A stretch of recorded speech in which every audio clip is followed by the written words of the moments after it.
Selamat untuk Bapak Hasto Kristianto, dilantik Bu Megawati Soekarno Putri jadi sekjen lagi. Yeay. Oh, ini toh alasannya ya. Kongres PDI Perjuangan mundur-mundur terus. Ya, bahkan harus kongres diem-diem di Bali. Cuman mau nungguin Bapak Hasto toh ternyata. Nungguin Bapak Hasto keluar dari penjara. Weh. Untung gak lama. Setelah vonis langsung diberi amnesti. Coba kalau Bapak Hasto Kristianto ini jadi di penjara 3,5 tahun, apa iya Bu Megawati Soekarno Putri ini ya ngundurin kongres selama itu? Aduh. Gimana ya? Bapak Hasto Kristianto ini adalah anak banteng yang paling brutal ya. Brutal bener menyerang Bapak Jokowi. Jadi ya setelah diangkat lagi jadi sekjen, saya prediksi Hasto ini ya bakal makin kesetanan menyerang Bapak Jokowi dan keluarganya. Waduh. Gimana ini menurut kalian ya? Tanpa lama-lama yuk kita tonton saja videonya. Sekjennya siapa Bu? Lalu Ibu Ketua Umum katakan Hasto. Dan semua refleks berdiri tepuk tangan bersama-sama. Kalau dulu tanya kaget karena saya juga tidak tahu. Teman-teman yang di atas menurut saya juga tidak tahu. Tapi kita percaya bahwa apa yang ditetapkan Ketua Umum adalah yang terbaik untuk PDI Perjuangan. Ya, ini loh ya.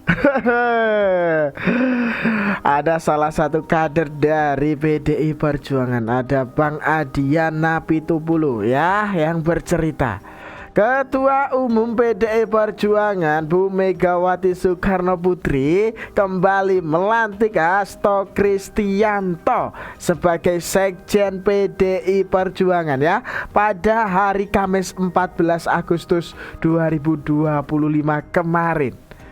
Ya, pelantikan ini menjadi tanda kepercayaan Bu Megawati Soekarno Putri ini terhadap Hasto Kristianto ya untuk mengemban tugas strategis di tubuh PDI Perjuangan. Waduh. Ini loh ya, Hasto Kristianto jadi sekjen lagi. Kebencian kepada Bapak Jokowi, aduh, ini jelas menjadi-jadi. Hede. Gimana ini menurut kalian ya? Gak tahu lagi dah ini. Kita lanjutkan saja video berikutnya. Beliau kan bilang bahwa Pak Jokowi itu membakar rumah PDI Perjuangan. Kalau menurut saya yang membakar rumah PDI Perjuangan itu, dengan segala hormat ya, Mas Hasto. Kenapa kalau membakar itu dimaknai sebagai PDI Perjuangan suaranya turun ya, terutama di tingkat nasional, kemudian pilpresnya kalah. Menurut saya itu karena Mas Hasto sebagai aktor utamanya. Di tempat ini saya pernah mengatakan bahwa seandainya Panglima Perang pemilunya PDI Perjuangan itu pada tahun 2024 ini adalah Mas Bambang Pacul Halan, saya yakin ceritanya akan sangat-sangat lain dan sangat-sangat berbeda. Cerita polarisasi dan dividen. Nah, saya menganggap Mas Pacul itu adalah orang yang berangkat dari fakta dan data. Beliau adalah tipologi fakta dan data, tim fakta dan data. Nah, ini loh ya, ada Bang Kodari menyebut Hasto Kristianto bakar rumah PDI Perjuangan. Weh. Ini ngeri ya. Jika Hasto dipertahankan, berarti PDI Perjuangan ini memang ya pengen ambruk dari dalam.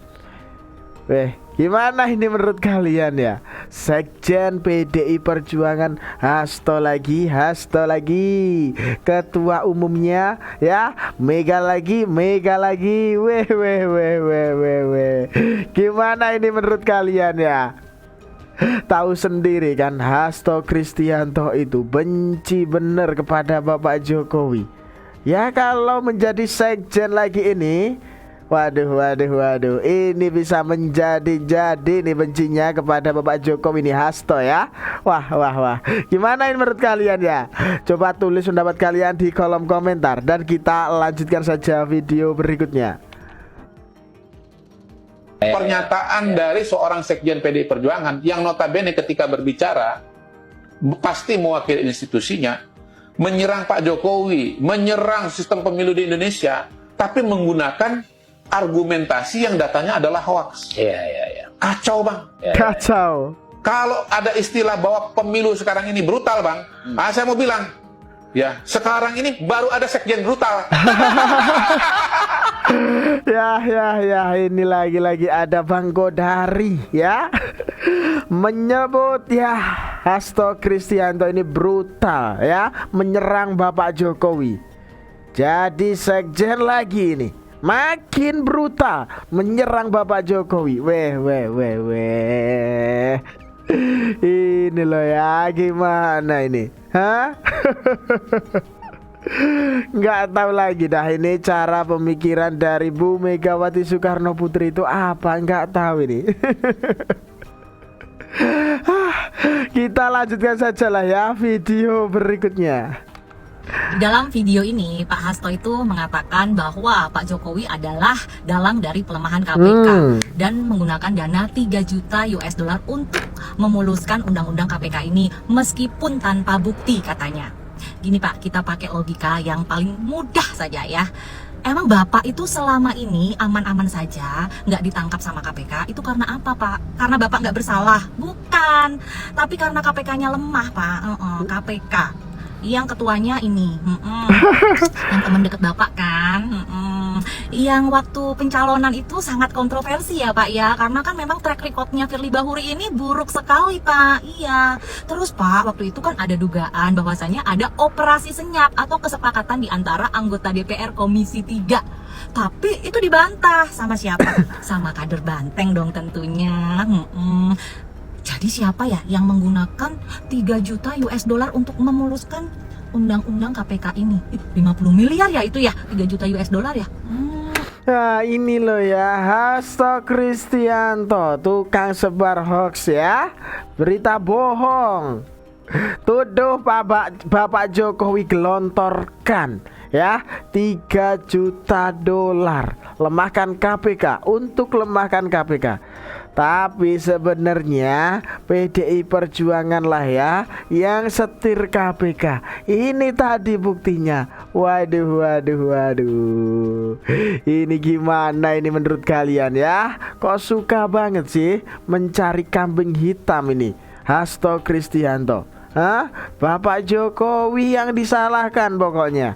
Wede. Apa nggak pernah ngaca ya ini ya? mereka itu loh ya, seharusnya ya sadar diri loh ya. Lihat diri sendiri udah pada benar atau belum, bukan malah ya menyalahkan Bapak Jokowi.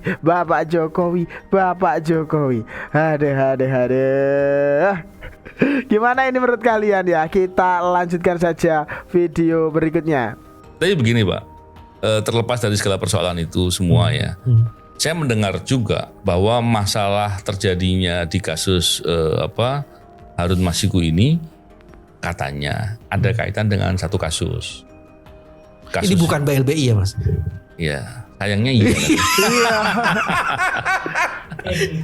Pak BI paling bisa memang kalau bertanya. Kan saya bilang bukan. Ya. Oke, lanjutin Mas. Jadi mengingat kasusnya itu kasus besar, dugaannya juga ada praktek-praktek suap. Dan praktek-praktek suap itu sebagian katanya ada bukti-bukti yang yang sudah mengerucut begitu. Tapi kan terlepas dari itu benar apa tidak harus dibuktikan kan. Iya. Dan kalau itu benar berarti ada kaitannya dengan Firly Bahuri juga. Ups. Saya justru khawatir Pak Bibi. Mr. F ini ada di mana-mana ternyata ya. Iya, karena kan kasusnya kan ada kasus yang BLBI yang berhenti di KPK kan SP3. Ups. Nah ini yang kemudian menjadi persoalan dan ada beberapa kasus lain Boleh yang diingat Mas, aku nggak tahu tuh kasus BL yang berhenti. ya. Di Saya SP3. kira belum waktunya dibuka sekarang. Oh iya, belum. Pak Bibi. Nanti. Oh tapi zamannya Pak Firly. Iya. Mr. F ini yang Iya. Oh baik, oke lanjutin. Dan itu hal-hal yang menurut saya penting nanti kita lihat. Kalau terjadinya kasus itu katanya di baliknya itu ada suap besar juga. Dan fakta-fakta itu saya yakin ada hal yang nanti perlu dicek dengan lebih. Ya, ini ya. Ternyata kasus Hasto dan Harun Masiku ada kaitannya dengan kasus BLBI. Weh. Aduh, ini loh ya. Baru tahu saya. Weh, gimana ini menurut kalian? Coba tulis pendapat kalian di kolom komentar ya. Dan kita lanjutkan saja video berikutnya. Oke, apa namanya? Tadi Mas Hasto telepon lagi, bilang bahwa ini garansi saya. Ini perintah dari Ibu dan garansi Perintah saya. Jadi dari bagaimana Ibu. caranya supaya ini terjadi? Kan gitu. Perintah ibu tuh, perintah ibu. Ibu yang mana? Nah, Ada yang ngomong katanya begini. Bukan ibu yang itu katanya. Coba deh kita lihat dulu ya. Hanya dengan 2 patah kata yang terbuka daripada fakta persidangan, di mana rekaman telepon antara saudari Tio dengan saudara Saiful diputar ulang di ruang sidang, di mana ada frasa-frasa seperti garansi saya, perintah ibu. Kalau yang garansi saya itu jelas nyata nge-refer kepada apa yang disampaikan oleh seorang sekjen Partai PDI Perjuangan alias Bapak Hasto Kristianto. Gitu ya. Tapi kalau perintah ibu disangkal nih bukan ibu yang itu, lalu ibu yang mana? Nah, Sedang kita tahu siapa? hierarki partai itu gitu ya. Ibu yang dimaksud biasanya siapa gitu ya. Jadi kalau misalnya bukan ibu yang itu, terus ibu yang mana? Dan ini ya katanya kita framing ya, orang-orang yang berpikir sampai bahwa ibu yang itu adalah orang-orang framing. Jadi menurut saya janganlah kita framing-framing bahwa seolah-olah ini sudah terkait dengan pimpinan-pimpinan partai. Gimana? Nggak curiga ke arah sana? Itu sekjennya aja sudah bilang garansi saya. Emang dia kalau ngasih garansi nggak ngomong dulu sama yang atasnya? Kalau yang Romi bilang jangan framing lah ya. Kalau yang satu ini lucu, kocak. Politikus PDP soal sadapan perintah ibu di sidang Hasto. Bohong itu. bohong Sini, itu. sini. Biar nggak jadi kabar sini, mari kita baca sampai isi artikelnya. Jakarta, hasil sadapan terkait perkara suap diputar jaksa KPK dalam sidang lanjutan Sekjen PDP Hasto Kristianto. Yang memunculkan ucapan perintah ibu hingga garansi saya. Politikus PDP Guntur Romli menyebut isi sadapan itu klaim dan kebohongan. Tanda kutip. Dikutip daripada seorang Guntur Romli.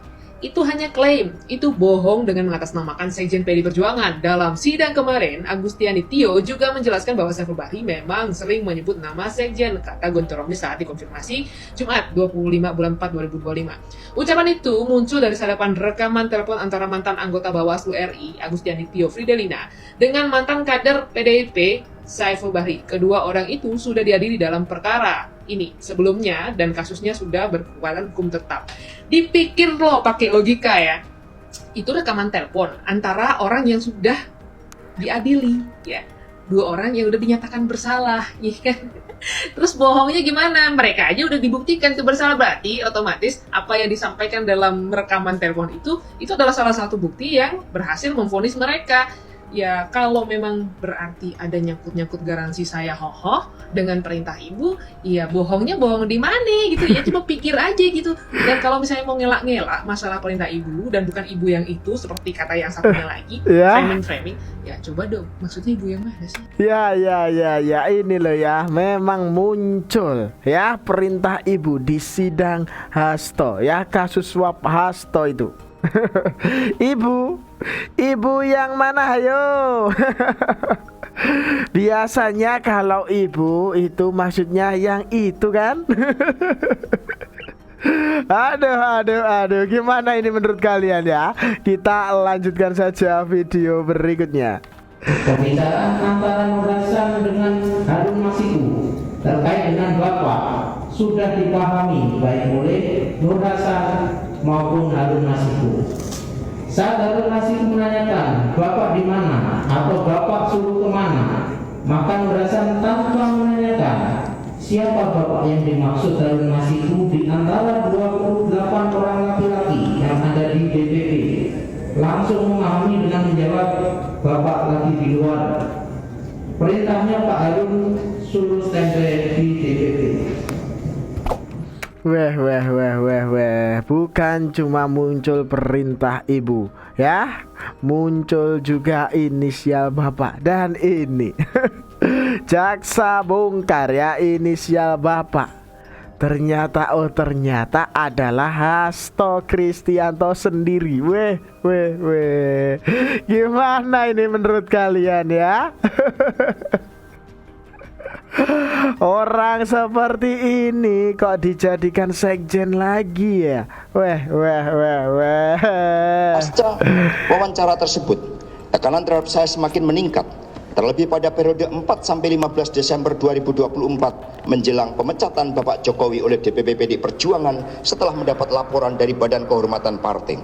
Pada periode itu, ada utusan yang mengaku dari pejabat negara yang meminta agar saya mundur, tidak boleh melakukan pemecatan atau saya akan ditersangkakan dan ditangkap.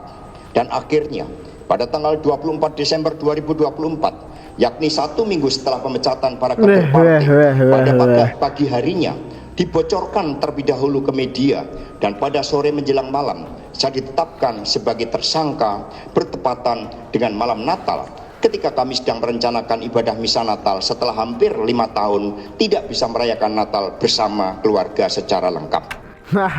Nah, ini loh ya, Hasto ngibul lagi, menyebut Bapak Jokowi ini kirim utusan untuk ancam dirinya akan jadi tersangka kalau berani pecat Bapak Jokowi. Weh. Masih menyalahkan Bapak Jokowi lagi, ya kan? Aduh. Kok selalu Bapak Jokowi ya yang disalahkan Hasto Kristianto ini ya? Hah? Ada apa ini? Benci bener ya kepada Bapak Jokowi toh? Hah? Saya nggak menyangka bahwa rasa sakit hati dan rasa kebencian yang begitu mendalam bisa membuat orang menjadi pintar memanipulasi. Tapi sayangnya, kepintarannya dalam memanipulasi tidak dibarengi dengan penggunaan rasionalitas, logika sebelum menggunakan sesuatu untuk dimanipulasi. Dan yang mengherankan lagi adalah seorang ini adalah seorang sekjen partai. Nih, coba liatin. Bukan hal yang biasa. Ya, ini video lawasnya Hasto Kristianto ini. Makanya politik itu harus transparan. Ini merupakan bagian kita lihat dari berbagai upaya-upaya yang mencoba menekan. Tadi kan beredar video kan, di mana Pak Jokowi menyatakan akan menggunakan hukum dan kemudian melakukan pembisikan kepada Ketua KPK, kepada Jaksa Agung, Kapolri. Itu nanti video yang saat ini, apakah rekan-rekan wartawan sudah mendengar itu atau belum, itu harus diklarifikasi oleh Bapak Presiden, karena ini berbahaya di dalam demokrasi dan kedaulatan hukum itu sekiranya hal tersebut. Nah, sudah ada dengar belum ini? Belum. Apa ini? Saya menerima. Ya kan? Terima kasih.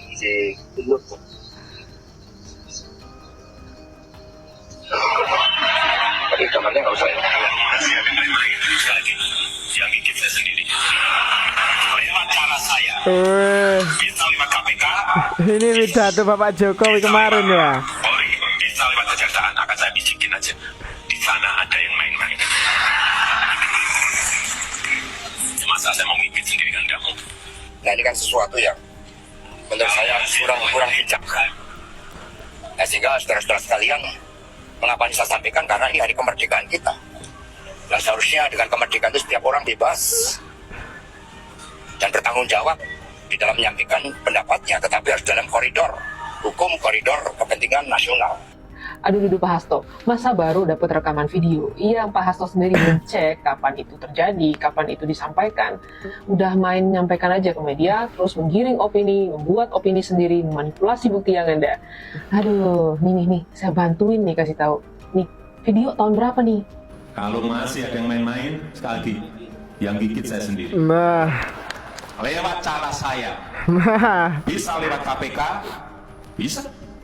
bisa lewat Polri, bisa lewat Kejaksaan, akan saya bisikin aja.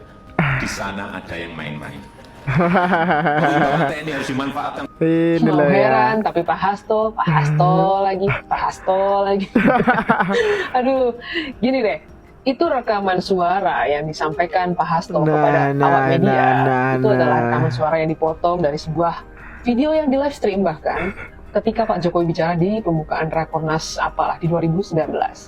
Kenapa sih gitu loh, mesti dimanipulasi seakan-akan Pak Jokowi menyampaikan itu digunakan kekuasaannya Pak Jokowi untuk mengintimidasi orang-orang melalui penegak-penegak hukum. Padahal kan konsepnya itu nggak kayak gitu Pak Hasto. Yang lengkap dong, yang panjang dong kalau mau kasih tuh rekaman suaranya. Lagi pula yang lucu lagi adalah kenapa itu video 2019 baru dikomplain sekarang di 2024. Kenapa nggak begitu baru disampaikan aja di komplain? Apa jangan-jangan karena 2019 Pak Hasto dengan ibunya masih akur-akurnya tuh sama Pak Jokowi? Ya, ini loh ya, mau heran tapi ya Bapak Hasto itu. Ingat Pak, ingat ya, fitnah lebih kejam daripada pembunuhan Pak. Ya kayaknya ya Bapak Hasto Kristianto ini kalau mau bersikap manipulatif ya harus cari suhu baru deh. Aduh, ini gimana ini menurut kalian ya? Pinter sekali ngibul ya orang ini ya. Pinter sekali ngibul. Dan apapun masalahnya Bapak Jokowi yang disalahkan. Aduh, ini gimana ini menurut kalian ya? Nggak tahu lagi dah ini cara mikirnya Bu Megawati Soekarno Putri ini seperti apa, nggak tahu. Orang seperti Hasto Kristianto ini kok dijadikan sekjen lagi.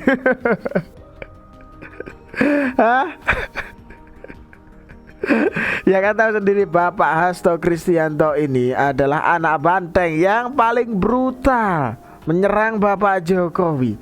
Jadi setelah diangkat lagi jadi sekjen ini, saya prediksi Hasto ini bakal ya makin kesetanan ini menyerang Bapak Jokowi dan keluarga. Waduh. Ya mungkin ya. PDI Perjuangan ini ingin ambruk lagi. Weh. Ini gimana ini menurut kalian ya? Coba tulis pendapat kalian di kolom komentar ya. Dan itu tadi sedikit informasi yang dapat saya sampaikan dalam video kali ini. Jangan lupa subscribe channel Sudut Pandang. Dan jangan lupa juga share video ini ke grup-grup WhatsApp atau yang lainnya itu. Ada kurang lebihnya saya mohon maaf ya. Sekian dari saya. Terima kasih.